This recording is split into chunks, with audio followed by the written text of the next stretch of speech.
Hey guys, thanks for joining me. I'm joined today by Etsy expert and print-on-demand expert. I don't know, George McConnell. I'm here to learn his story. I'm excited to have you. Thanks for being here, George. No, thank you for having me. I appreciate it. Yeah, thanks for letting me react to your YouTube video on 15 things that the gurus are not telling you. I didn't know what to expect. I was excited to see, number one, that I made it into your video, and number two, that we have similar taste in background shelves. Yeah, right there. Yeah, I know. Well, the funny thing is, I didn't even know that. Like, so when I'm recording a video and I just shoot it, I'll go to YouTube. I will type in a random keyword, take a screenshot of it, and that's it. So you being in that picture was not planned at all. Anybody in there wasn't planned at all, and that's just how I did it. So for you to pause it and stop, I was like, "Oh my God, he is in there! Oh no!" No, that was funny, man. And it was a good video. Like for what it's worth, I thought the content was great. I love learning people's stories. Before we get into like the meat of how you can help anybody watching increase their sales on Etsy, I would just love to like learn how you got started with maybe e-commerce in general. I also don't know, like, are you a print-on-demand guy now? Maybe you weren't in the past. Whatever you got going on, I'd love to learn more. Yeah, so I started print on demand about 3 years ago now. I started out as a physical seller. My background is I worked for Samsung for well over 10 years. Then I went to Sharp, and pretty much my entire time there was learning the strategies of how consumers shop. So how they shop online, how they're going, how we navigate them, all the marketing structure around that. So I've always been selling things ever since I was in the third grade, and I've always wanted to be an entrepreneur. So I'd always launch different businesses, and didn't stop me even then, even having those corporate jobs. And in 2019, well, it was 2018 at the end of it. 2019 is when I officially launched it. I decided to jump on Etsy and put some leather on there, which was a physical business, and it just started selling like crazy and took off. Within 6 months, I replaced my entire income for the entire year. So I was able to quit my job and just do that full time. And then, rode that wave out, and I sold that business actually last year, and I have still POD businesses. I have 5 of those right this moment. So, everything's going pretty good in that realm, but it did take a little bit of work. It wasn't easy, but it was fun. It's still fun every day. I wake up every day, happy that I don't have to go to a 9 to 5. I can walk out in my sweatpants and just jump in front of my computer instead of putting on a suit. I feel spoiled that like I stopped working my 9 to 5 in like February of 2020. So it's like I do feel spoiled sometimes that I'm so used to this life now. And I remember, man, like no joke, I was so serious. I treated it in my mind. I told myself it's like life or death. Like you must find a way out, even though it was never actually that serious. But like that was like the severity in my mind. And nowadays I just roll out of bed whenever I want, you know what I mean? And it's like I still work my ass off, but it's it's not the same like urgency, I guess, or uncomfortableness. Putting on a suit, like you said. Yeah, the only thing that I do miss is, obviously the people. I do have employees that I still have 2 left. I had 5 at the time when I had the physical business, but that's one thing I miss is, having people around in a corporate environment. It's like they become family, and now it's like I'm just by myself all day. So that's the only boring part, but I don't miss the actual corporate life at all. People yelling at you, telling you what you should do when you know the right thing to do, but they're telling you to do something completely different that you know is not going to work. So yeah, don't get me started, man. The small business I worked for like 5 years before I left. Yeah, it was like a family, but like it like expanded and contracted. Like the company got too aggressive. It got to where it was like we grew like more than double when I joined, and then we came right back down. And I was like, yeah, writing's on the wall. Well, that's the great thing is like where I will always look at Samsung as they really formed who I am, because I started with them in 2006. So back then they were only known for cell phones, and that's the year that they took over for TVs. So I got to see them expand as a business and them go from nothing to what they are now, and be involved in all that. I mean, I helped launch their tablets, I helped launch TVs, I helped launch call centers, and everything that I was available, even their applications on their TVs, everything that I had that insight in has allowed me to, build the businesses I have today, which is amazing. So I'll never take that away. I just wish, some things were a little bit different in that corporate environment. Like you said, you go, they're like just 100 miles per hour. There is no in between, and if you're doing something wrong, they don't care. They just want you to keep on doing, even though it's going to fail. Are you the guy responsible for like Bixby? Is that what it used to be called? That one button on the Samsung phone? that you? No. I hated that. I did SVPN on their TVs. So it was like to teach you how to actually work any sort of device. We had it on all the phones, all the computers, all the tabs. It was an app you click on and it would tell you all the support of, you know, how to operate your items. And then on top of that, I was the first one to ever do a live. We were actually the first company to ever do a live. And I was the first person to do that for them. And on the live, I'm like, oh yeah, we're doing live. And I had the camera like this and I dropped it and the whole thing went off and everybody got kicked off. No way. So it was pretty wild. And I'm like trying to hurry up and get back on. And they're like, this guy's horrible. That's hilarious, man. So what can I ask? Like, you're not the first person I know that had a non-print on demand Etsy business that transitioned.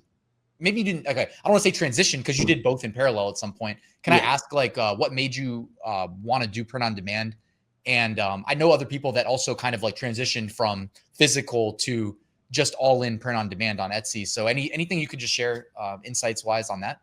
So, the physical business, it's very costly. It costs a lot of money to have that sort of, inventory. I had 3 warehouses at my, highest peak, which would cost me $10,000 a month just to have just the warehouses. On top of that, I'm spending, 30, 40, 50,000 in inventory. During Christmas would be like right before Christmas would be about $50,000 in inventory. So to have all that, stuff and not all of it sell and you just wasting money was what I started looking at alternatives. And then that goes back into, 2021, 2022, when I started finding out about print on demand. Now I know a lot of, POD sellers got into that in 2019, 2020 and 2020, and they really took off. Unfortunately, I missed that boom, but I still was able to take the knowledge that I had and the knowledge that I've, gained over the years to expand into those. And I only stick with 3 niches. And those niches are babies, weddings, and birthdays. And that's because they're always available. You always have a wedding that's always going to happen. You always have a baby that's being born, or you always have a birthday. So I don't have that roller coaster effect. And it allows me to, continuously sell products for those, to those people. But whereas my, physical business, it was more of a craft supply. So that goes up and down depending on, the person that's making the crafts. Are they going to be successful? Are they making money or not making money? So then they're, having inventory sit there was something that I didn't want to have happen anymore. It was just very time consuming, a lot of hours, a lot of times in the warehouse, things like that. Yeah, I've never had to deal with like my own warehousing or anything like that. I did Amazon FBA and then I learned about print on demand in parallel, but I've had my own learning experiences too. I call them learning experiences instead of like failures. Like the first time I launched a seasonal product and I didn't move it all in time, and Amazon will literally like destroy you with warehousing fees. Mm-hmm. People don't know about this, but it's like, if you're holding a bunch of inventory in their warehouse through December, you will pay through the teeth. And I felt that pain before.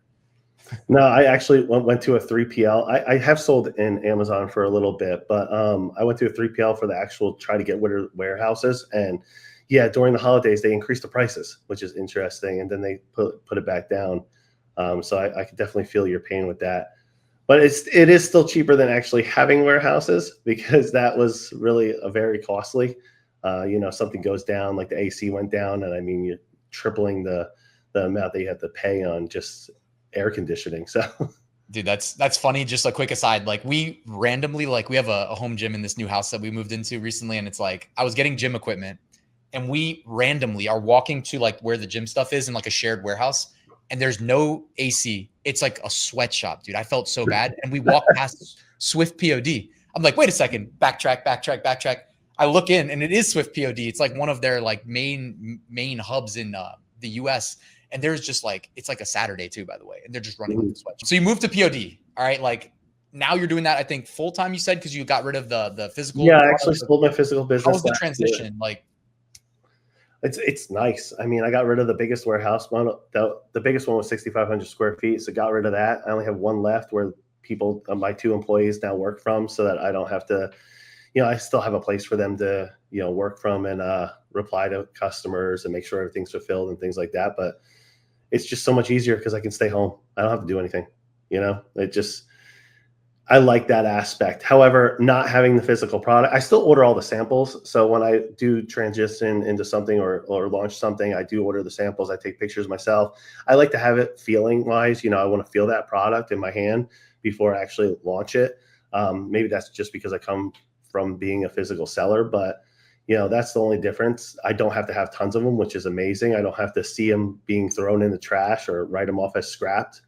I have so many pictures of how much I have, like 50,000 pictures of me launching this business and how much inventory you have to get rid of. And it's just sad because you have to buy it in wholesale when you're a physical business. Otherwise you're not going to make money. And when you're buying, thousands of yards of fabric, I mean, if you don't sell it, you don't sell it. What do you have to do? You have to scrap it to try to gain some money back at the end of the year. And it's a horrible thing to do. Or POD, you don't have to do that. All I have to do is just delete the listing and relaunch a new one.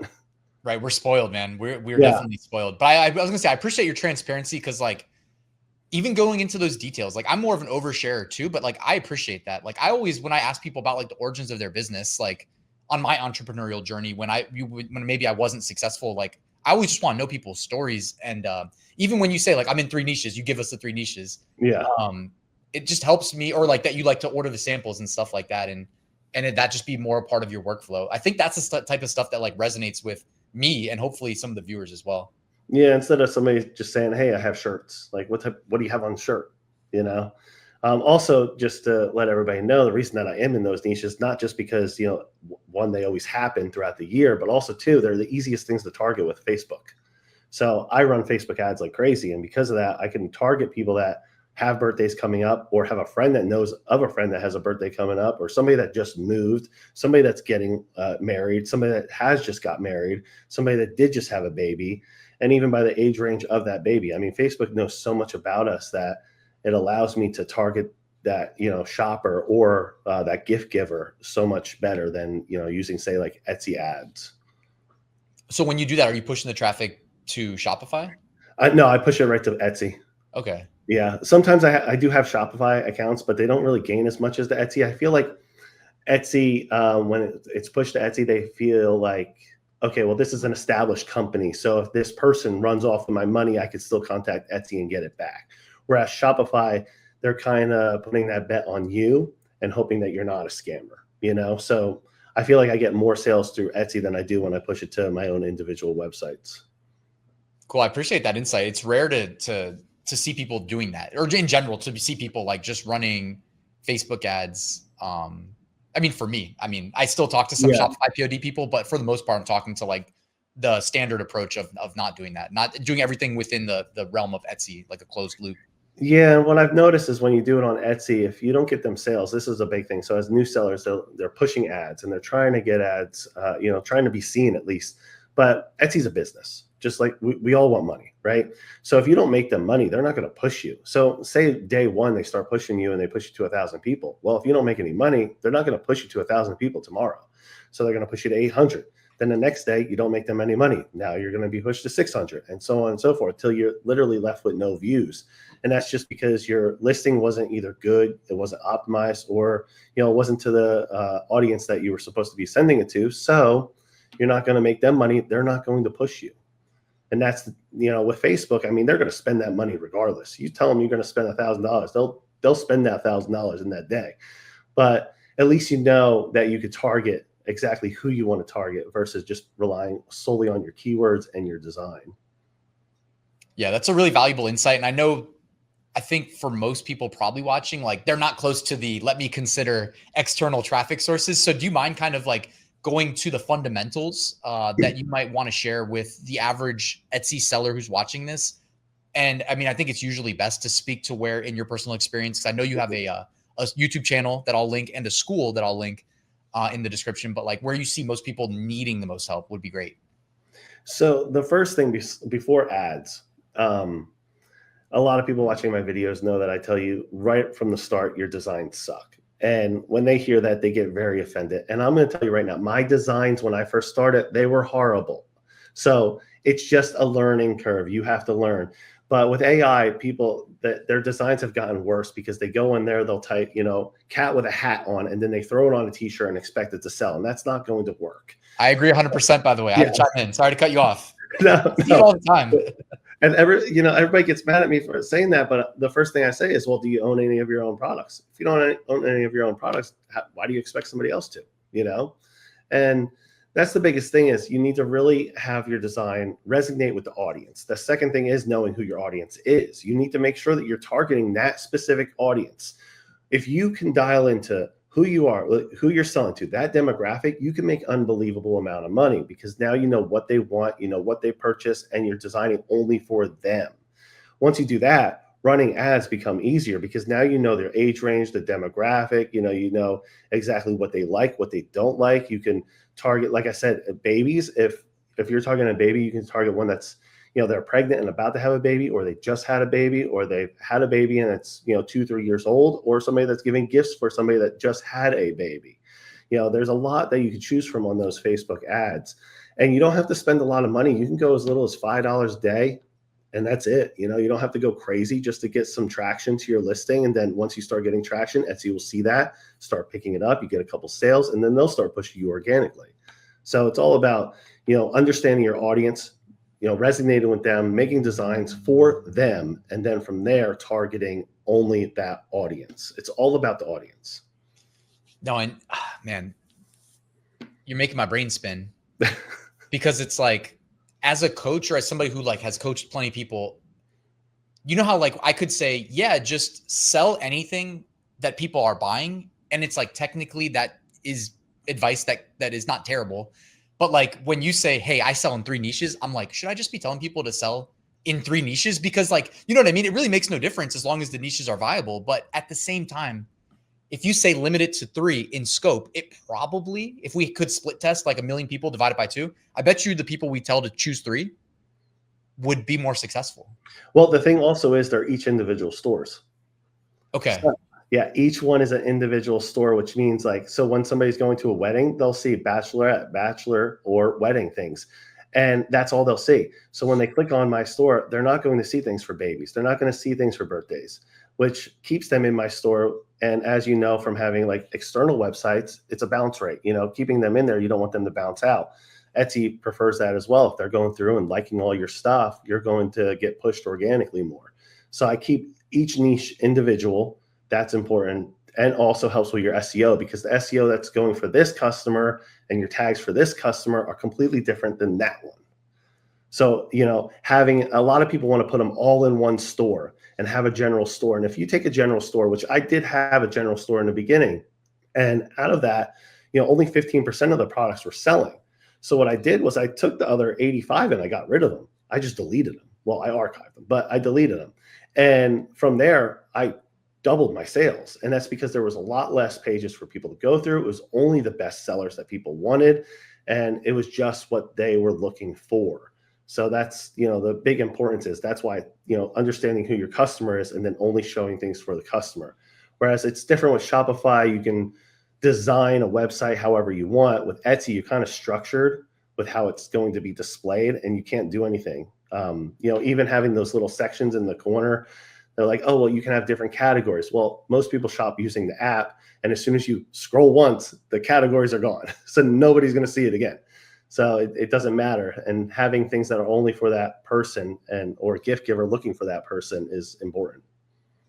Yeah, it's really valuable, man. I appreciate you sharing this stuff because I'm guilty of what I call my Ryan's method approach really is just do the work to a high degree once. And then you at a minimum, in my mind, I'm like, well, you should trickle it down to other platforms. It's not that you have to spend an hour creating a listing on Amazon the way you would on Etsy, to do it to a high degree on Etsy. Yeah. But I do kind of the reverse. I look at Amazon and I just kind of push it to Etsy. And it's at a minimum, I will just do the default mockup white background. It's at a minimum because then at least it can be purchased there. But I definitely don't, I'm well aware that's not the optimal approach of establishing an Etsy presence. You know what I mean? So I do love hearing your side. Excuse me. That still does help because a lot of people look for perfection. And if you're going to wait for the perfection, then you're never going to get anywhere as long as you're putting it up. Because once you put that up, like you said, just a white background, it's like, okay, well, at least it's up. From there, your mind's going to start thinking about it and going, you know what? I need to make this listing better. And then you're going to go back to it and make it better. But at least it's already up. Otherwise, if you started with the whole thing of, oh, I need to make it perfect before I launch it, it's never going to get launched. Yeah. And do you agree, like maybe we wait for a sale and then say, okay, it has sold. If I want to optimize it further, it's more justified me spending the time. Like sometimes I do that. Yeah, that it depends. It depends on the product itself or what you're targeting for. You may not get a sale on things on Etsy, at least, because it may not be optimized. You know, like Yeah, I guess it depends. that comes back to the AI and people thinking, hey, I could just do a cat with a hat and make it on a shirt and I'm going to make millions. And it's just not how that works. I mean, how many people do you see walking around with a cat with a hat on, you know? I've seen, you know, I was gonna say, I've seen on Amazon merch, like, I saw a guy with like a tier 10,000 account, which is like, that's valuable. You can make a lot of money with that. It's hard not to achieve some level of success with Amazon merch because it almost feels like they algorithmically give you sales. It's weird, but like, I swear a lot of people kind of feel that way that are in there for a long time. And like, this dude wasn't making like any money, and every shirt I had him show me his designs was the exact same that you just described, and like no text. And at least like in my mind, it's like, if you have text, then you can at least put what text is in the shirt in the title, and you have some chance of like matching the expectation.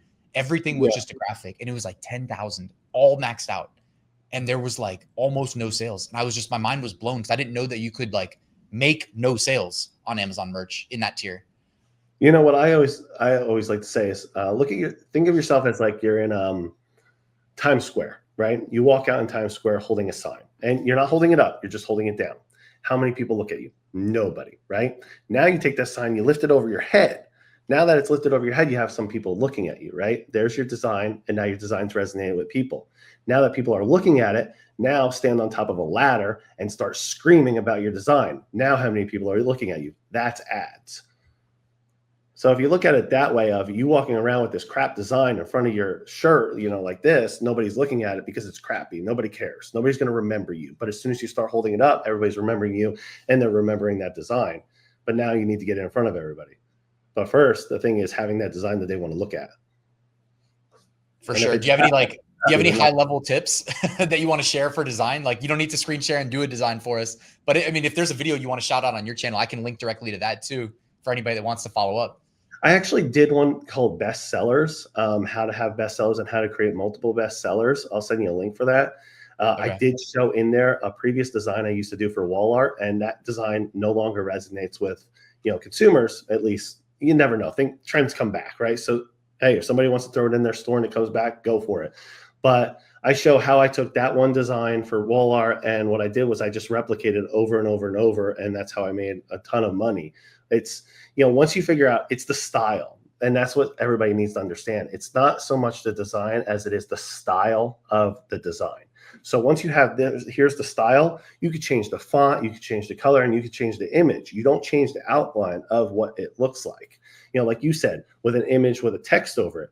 If that was resonating with that audience, then all you'd have to do is just change that one image and change the text. And so many people have done that. I think there's a company that everybody's pushing. It's called like Silly City or something. And all their designs are the same. It's just a picture in the middle and text on the top and text on the bottom. That's it. It's because the style is what people are buying, and then they're just changing up the different things. So that's, you know, that's what a lot of people miss out on. They think that they need this outlandish design that's going to be, you know, such a wow factor that's going to make them millions of dollars, when it's really just that style that's resonating with that audience. Don't you feel like Etsy is kind of like driven by certain styles? Like more so than push different things, you know, like mama and all that. And then that's when you see so many YouTube videos saying, make this design with mama and you're going to make all this money. And you're really not going to, because you're competing against people like myself that has an established business that spends, you know, hundreds of thousands of dollars a year in marketing. You're not going to compete with us, but you can still capitalize by figuring out a different way to have a mama shirt. You know, you can't copy that style. You can't copy that what they're doing, because you're never going to resonate with their audience, and you're never going to take their audience. Yeah. There's always the realistic side of it too. It's like, it's easy to make a YouTube video. It's hard to like execute on selling the mama stuff. Like I had one person that I had showed in one of my videos reach out, a huge Etsy shop, and I won't name it, but I mean, I've named it in the past, and it's like, they literally told me their operation, and it was like over 20 employees in like a warehouse that constantly has to expand. And I'm pretty sure the scope was just Etsy, and it was just mainly selling the like big lettered, not like print on demand, but where it's ironed on, I think, or I don't know. I've never actually done it physically. Like the puffy ones. Yeah. Absolutely. No, 20 employees. That's crazy. The most I've ever had was 5 employees, and that was during Black Friday. We actually they stayed over. I had pictures. I posted in one of my videos of them staying over with beds that we put out, because I had multiple rooms. It wasn't like they were all just sleeping there, and they volunteered. So, I even said that in the video. Anybody that's from HR, they volunteered. I wasn't there. They slept over and I paid them. But, I had 5 employees that were working overnight once just for that Black Friday holiday. And I think it was like 2022. It was insane amount of orders that we received that time. But yeah, 20 employees. I can't even imagine that many people just running around trying to manage it. Managing 5 employees was enough for me. Yeah. It might've been like the holiday time when they told me, but it was just not something that I'm like really interested in personally, but credit to everybody who's like ever done it before. No, yeah, definitely. I mean, I know how it is, especially, you have to keep everybody happy. So, that's the big thing. And keeping 20 employees happy is a little hard.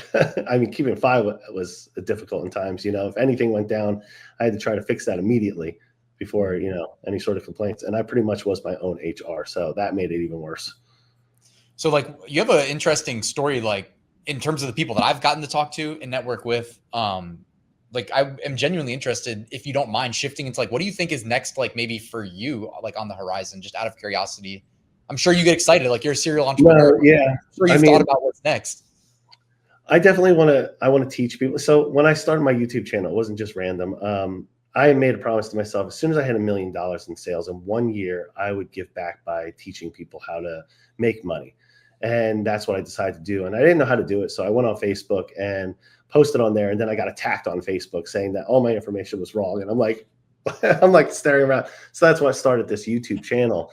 And since starting this YouTube channel, I've been asked so much is like how you have all these businesses and how you are able to run these things and still respond to comments and respond to, my school platform and, reach out to people and do one-on-ones and things like that. How do you have so much time? And really it comes down to automation. I mean, now in the world with automating everything, I want to teach that next. So how you delegate, your businesses, how you hire people and how you automate everything and make everything just easier for yourself and just for your business. Because once your business is on autopilot, as long as you set it up correctly, you can make unbelievable amount of money without needing to continuously be stuck in a, office sort of environment, like just stuck in front of your computer nonstop, That's a great point, man. Like, I forget, like I'm just like living my life every day. And I'm like, my brain is usually occupied by what I want to do that I haven't done. But I forget that like what you just said is so true about my business too. Cause like I'm a one-man show. Like I respond to all the emails. I don't respond to all the comments, but I try. It's hard to be a million places at once, but it's like what you said is completely true about my business. Like as soon as I started like getting serious about implementing automation is when I think it really took off and allowed my YouTube channel to take off because it freed up so much time for me to dedicate and do that to a higher degree. Like sometimes if I'm on a private call, I'll just tilt my camera and show, but like I have like a standing desk over here and it's just got like 3 laptops on it. And guess what? They're like automating print on demand businesses for me throughout the day. You know what I mean? That's something that I don't really talk about, but hey, it's true. And I reap the benefit of it. I used to go to work. I would remote desktop into my computer at home and I would just use that as like a, different applications for different purposes. But like I would be doing Amazon KDP at night. I would be remoting in and pushing, other businesses from work to home during the day, and the funny thing is you just said that, VPN. And I said that once in my community and they were like, what are you talking about? Because they said, with Etsy, it's all about your IP. If your IP is in a different thing and somebody was on that IP and you can get kicked off because somebody else was using that IP that got kicked off. And they're like, well, how do you avoid that? I said, I just remote into my computer. I have a computer at home that's set up for, remote purposes when I'm traveling. And they're like, what? I'm like, oh, well, nobody else does this. I'm like, So that's something that I want to teach, just like you doing that same thing. So it's funny that you said that. Yeah, it's crazy, man. Like, cause like I want to have, I told you before we hit record, it's like I recorded 3 different courses for 3 different, what I thought were complementary income streams. And I kind of probably shot myself in the foot because people don't want to do print on demand and Amazon FBA, or maybe they think they do, but you probably don't. Like, let's be real. It's a lot of work for both. You probably just want to be better at one and not do the other. And it's like, I think I confused the YouTube algorithm and maybe confused some of my viewers that like, hey, I do all these things, but it's probably not for, because I grew up with computers and I can kind of fly when I sit down and, with 4 monitors and stuff like that. Like I know what I'm doing. And, if you're not like with that experience that I bring to the table, 10,000 plus hours sitting here, it's a lot harder to execute in 24 hours in a day, No, same thing here. I mean, as soon as I got a computer and I was like, this is the future. And that was like, what, 28.8K? You hit like enter and you're just sitting there waiting patiently for something to pop up. And then I got 56K. I was like, oh my God, it's so fast. So I've been around computers ever since. And same thing like you just said. It's like we have that knowledge because we just sat down and that was it. From that standpoint, we knew what to do and we built it. So the automation comes easy for us because it was like been in front of us since we were teenagers, Yeah. Did you ever use like Yahoo GeoCities or whatever to build websites? Yeah. But what was that? The Fire? What was the Fire one? That the website you can make? Oh yeah. MediaFire or something? I forget what it is, but yeah, it was like the first one that you can make your own website with, or MySpace. You thought that you were like a designer. Yeah, I never got into that, but that's what I did for my first job was like, because it's like as soon as somebody in class, dude, I was like most people probably, I didn't pay attention to any class. When I went to web development class, and it was the most boring class of like all people there are like IT majors. It was the only book I think I read literally in college was like this book on how to build, like how to write PHP, like how to write like server side scripting. Cause I was like, wait, so it connects to the database and then you can build anything. I was like, this is amazing. Read the whole book front to back. And I was like, whoa, I'm a nerd. Like, why did I just read that book? So we pretty much have the same background on that too. I mean, like that's what I went for. I was like, this is the world. This is what I'm going into, and I went into computers and web development and all that stuff. So it really does help though. And then everything started changing as soon as they were like, all right, everything's changing to HTML, and then you had to relearn everything. Yeah, but it was like passion thing for me too, because I was like building websites on my own. So then I would go to the classes and I'd be like, yo, I don't need to. I would just tell the teacher, I'm like, look, I know how to do all this stuff. Do I need to be here? They were like, no, you're fine. And then I like missed the midterm one time and I was like, all right, I need to start going back. Yeah. Oh, Angel Fire. That was it. Angel Fire. Yep. All right. Yes. That was your first place to go to make a website. It's like, oh yeah, there we go. Dude, I used to have to fight my parents like, yo, let me make this website, please. Like, let me sit at the computer. They're like, no, you need to like go outside. It's like in reality, I don't know. It's funny. I'm sure it's not easy raising kids, but I should have just spent more time at the computer. Probably would have been much better off. But well, George, man, it's been fun. Like, is there anything we missed? Like, you've done a lot of coaching yourself. So like, I am only asking questions that could pop into my head. But if you want to like just share any nuggets that you think will be beneficial to anybody watching that wants to be successful with like business in general or print on demand, like please feel free. Well, the big thing is one thing I always tell everybody is, like you said in the beginning, learning from your mistakes. And I always tell people that, don't look at it as that life happens to you. Life happens for you instead. So every time something happens, it happens in a way that you're going to learn from that mistake and you're going to grow and adapt and you're going to be able to come back 2 times, harder and faster. So if I went bankrupt 3 times, right? I lost all my money 3 times and not claim bankruptcy, just lost it all. So I still came back even stronger each time because of the lessons that I learned and the failures that I had that backed me up, that I knew now not what to do. So if I lose all my money tomorrow, I'm going to gain it back 5 times faster and I'll be back where I am within 6 months. And that's what, those lessons have taught me and should teach you. Don't look at them as a downfall of, oh my God, I can't make money, or I'm having difficulty, or I was making sales and now I'm not making any sales. If you can learn why you're not making sales or why they went down during a certain period, that will help you and further you a lot faster than just looking at it as, why is everybody out to get me, or why is the world coming down on me? So that's a big lesson that I want everybody to learn for sure. And then in addition to that, I am creating a course that's going to help people and get them on the right track. And I'm doing this course a little differently. It's going to be I'm launching it in sections. So instead of launching it all at once where everybody just jumps in and does it on their own, I've built a community where you go in there and each module is launching within like 2 to 3 weeks, which allows you to talk with one another. It's kind of like actually going to school. So you go to school, you learn, and then you get your peers and you're sitting there and you're teaching each other. So now you're just building this bond together to really take on the world. And if you missed out on something, you can ask somebody in the community and then they'll push you and say, hey, this is how we do it. This, go back and watch that. And that's really important to me, is to build that community so everybody thrives together and builds a successful business, because there's so much money out there for the taking. It's just about going out and grabbing it, and if we're all doing it together, as I call them, like my little soldiers here, we'll all go out there and we're going to take Etsy by storm and take everybody's money. And that's what I'm looking for. Yeah, I love that perspective. And I love the idea too behind it. It's everybody kind of needs a different thing, I think, in terms of like the nudge. Like some people just have it. I think me and you probably just have it, but like sometimes you just need a little bit of a nudge, like to really get started, right? Because it's so easy to stay in the analysis, like I'm going to consume content phase. But love the idea of the school, man. So I can plug that for you next to the YouTube video on design in the description. I appreciate that. Thank you. Yeah, no worries. And I love the idea of sections, because I think sometimes it's like you might log into my course and see like, oh crap, there's all this, and it's like you can even skip sections sometimes. Yeah. Obviously, I know by the time it's done, whoever joins it is going to be like, well, what is this guy talking about? Because now it's all done. But if you join now, at least then you get to build together, and you'll have that community support. You'll still always have the community support, but you'll have somebody sitting there hand in hand holding it, pushing you as well. So it's not just you going by yourself. You'll have me, and then you have the community on top of it. Yeah, that sounds awesome, man. Cool. Well, is there anything else that you didn't get the chance to mention? I mean, I love the perspective that you share too about like, hey, like a failure is a learning experience, like move on, be better. Like that's how I feel too.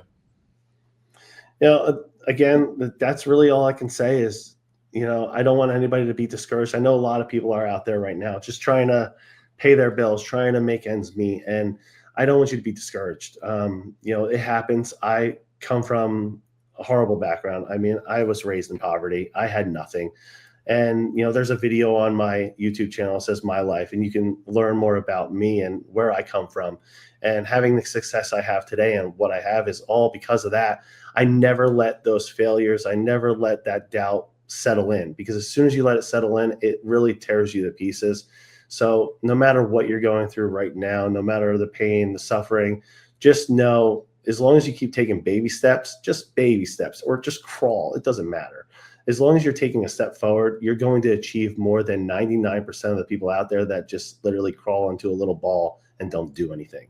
So every day, jumping onto, say my community or Ryan's community, watching that video. If you watch one video each day and you just write down notes, and then another video each day, consuming Ryan's content and going into his course and doing each little step, it's better than 99% that are just going to go into that course, look at it and go, you know what, I'll do this tomorrow. Those people aren't going to succeed. Just take that little step each and every single day. Amen. Yep. That's it. That's all you need to like reach escape velocity is like, it's just got to get that mindset that you're going to do it and then go and like execute, Yeah. And if you watch, and again, to everybody out there, if you watch all my videos and you watch Ryan's videos from start to finish, because I know sometimes you're watching and you're like, oh, you know what? Start daydreaming. Stop daydreaming. Watch it again. Go back to the beginning. Watch it again. I guarantee that you will be successful if you watch. I've watched a ton of Ryan's videos already, and I'm learning things about Amazon that I didn't even know myself when I actually sell on Amazon. So, definitely make sure you go back into those videos on Ryan's, go into my videos and watch them over and over. We are monitoring you. We are watching you to make sure you do it. Yeah. And one thing I know about me and George is like, we're both out here in the print on demand streets. We both are current sellers being successful, doing pretty well for ourselves. I know it's relative, but that's one thing that like, if I turn on my volume and log into my account, you'll just hear cha-ching over and over. There's a couple hundred sales that come in a day. So it's a little annoying. So I log out of the account, but that's the addiction phase. When you get to there, you're like, okay, then you start getting addicted to hearing it. And then at some point you're like, okay, I got to mute this now because it's counterproductive. And that's the funny thing. You never think that you would get to that point of, okay, I need to mute it because I'm sick and tired of it. But when it becomes constant, it's just like, oh my God, leave me alone. Yeah. Cool, George. Well, hey man, nice meeting you. Other than just the one-way reaction video, I'm glad that we got to sit down and kind of get to know each other, man. And No, it yeah, sounds I like you're really doing really good appreciate work. that. Yeah, and you know that video when I first saw it, I was like, oh my god, somebody's finally coming after me. And I was like, all right, what's he got to say? And I was like, oh my god, this is actually a really nice video. Dude, I grew up with gaming, so it's like I imagine the internet to, like as I transition into like business to be like that, like just constantly like. Yeah, But reality has been pretty cool, I you know. Yeah. was like, what's he gonna say about me? What did I do wrong in this one? No, man, it was good. Cool. Well, hey, I'm gonna drop those links in the description for everybody watching. And George, man, it's been a pleasure. Thanks. No, thank you.